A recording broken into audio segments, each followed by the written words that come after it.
Ducks প্রচার করতেছি। পুকুর কাটা দাঁত মেরে দিয়েছি। ভিডিওটা শুধু বিনোদনের জন্য, দয়া করে কেউ সিরিয়াসলি নেবেন না।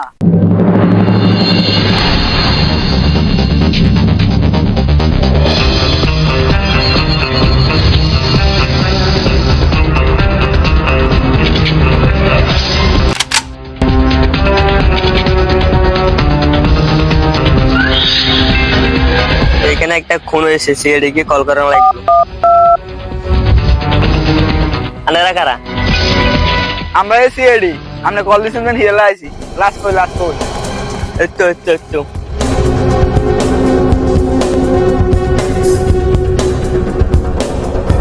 এই বাচ্চা ছেলের কাছে ডাক্স। দয়া, তার মানে বুঝতেছো? না স্যার। তার মানে ডাক্স প্রচার করতেছে। ছবি তোলা বাদ দাও। দেখছো, এই বাচ্চা ছেলের কাছে ডাক্স, তার মানে বুঝো?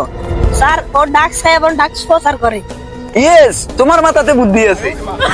স্যার ওরাতে বেরাস, তার মানে বুঝতেছেন? না অফিসে বুঝতেছি না। মানে ও সকালবেলা পুকুর কাটা দাঁত মেরে দিয়েছি। ইয়েস, এটাই বুঝলাম না, ওকে ডাক্স দিয়ে দাঁত না দেয়?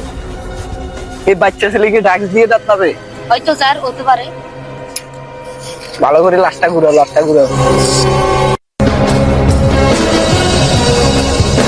স্যার ওকে গলা টিপে হত্যা করেছে। গলার মধ্যে একটা ডাক দেখতে পাচ্ছ? এইটা। তার মানে গলা টিপে ওকে হত্যা করা হয়েছে। খুনিটা অনেক বড়। আশেপাশে চারিদিকে ভালো করে তল্লাশি করো, কিছু না কিছু সূত্র পেতে পারো। দয়া, অভিজিৎ, এদিকে আসো।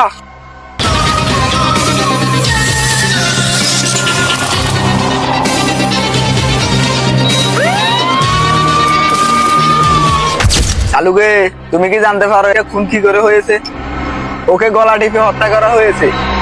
এই দেখো, গলার মাঝে দাগ দেখতে পাচ্ছ? এই ও মাই গড, সূত্র।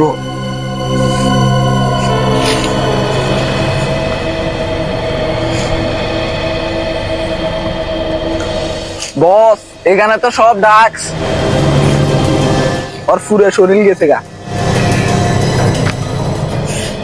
দয়া, সব ডাক্স আর ডাক্স। স্যার দয়া।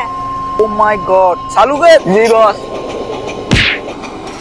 ও নো বস, এর অবস্থা খুবই খারাপ। স্যার আমার বন্ধুর কিছু হলে সব আপনার দায়। অভিজিৎ, তুমি চিন্তা করো না, তোমার বন্ধু এখনই সুস্থ হয়ে যাবে। ওদের পানি আনন্দ দেখি। অভিজিৎ, তুমি ভালো করে একটা কাজ করতে না। দিতাম গাইছি তোমার বন্ধুর গায়ে হানি, তুমি আমার গায়ে হানি দিয়ে দিচ্ছ। যাক, কোনো ব্যাপার। एक सेकंड। স্যার আমি এখন কোথায়? তুমি সিআইডি বিরোধ আছো।